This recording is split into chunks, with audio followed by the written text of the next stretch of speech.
Bac 2014, centre étranger. Je vous laisse lire le texte concernant une nouvelle méthode pour déposer une sonde sur le sol martien et répondre aux questions.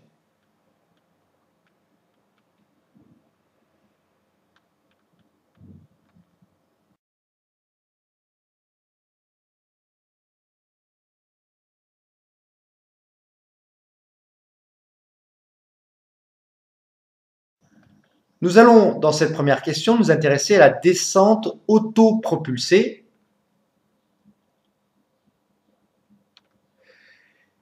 On admet que la masse m de l'étage de descente reste à peu près constante lors de la descente et vaut environ 2000 kg et que le champ de pesanteur martien G est uniforme durant cette phase.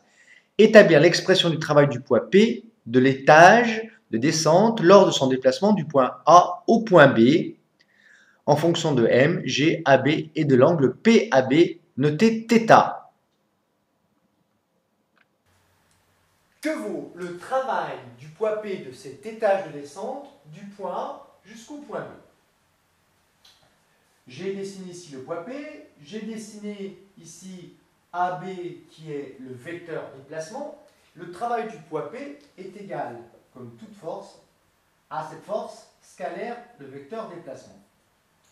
Or, le vecteur déplacement, il est égal à ce vecteur plus celui-ci. Donc, c'est égal au poids P scalaire.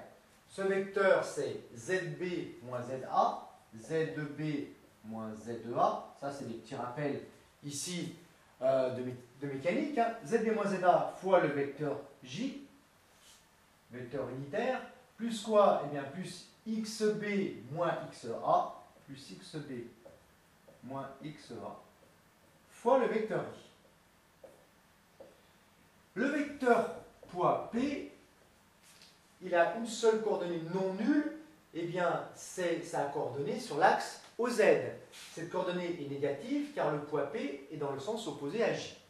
Ce qui nous fait que le vecteur P est égal à moins mg fois le vecteur J. Développons. Le travail de A vers B du poids P est donc égal à P, c'est-à-dire moins mg fois J, plus, multiplié par ZB moins ZEA fois J, plus XB moins XA fois I. Alors, il y a un des termes qui va s'annuler, et vous le savez en plus. Moins MJJ fois ZB moins ZA, J. Ça nous donne quoi? Moins MG, facteur de ZB moins ZA, fois J, scalaire J. Plus quoi? Eh bien, alors on va mettre directement moins MG fois XB moins XA fois J, scalaire I.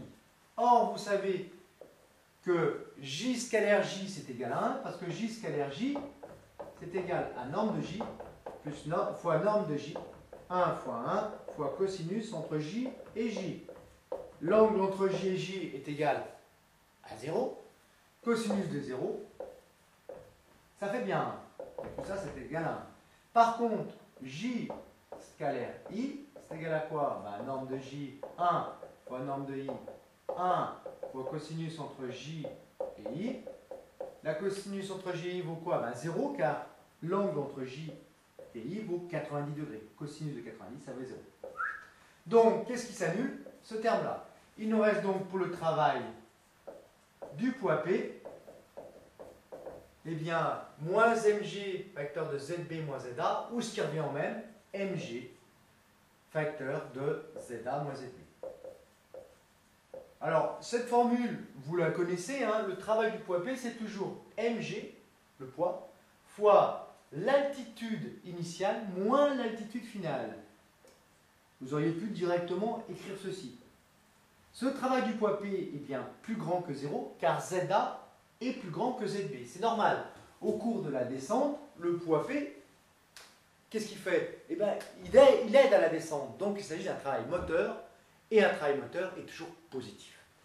Alors maintenant, exprimons le travail du poids P par rapport à l'angle θ, qui est l'angle entre la force et le vecteur déplacement. Un petit coup de chiffonnette s'impose. Cosinus θ, cosinus de l'angle, c'est toujours le côté adjacent. Et bien le côté adjacent, c'est quoi? Ben, c'est la distance ZA moins ZB. ZA moins ZB. Sur quoi? Sur l'hypoténuse. Ben, l'hypoténuse, c'est directement la longueur AB. Donc divisé par AB. Ce qui nous fait pour ZA moins ZB égale AB fois cosinus θ. Ce qui nous donne donc pour le travail du poids P, eh bien, mg fois AB fois cosinus θ. Voici pour cette première question.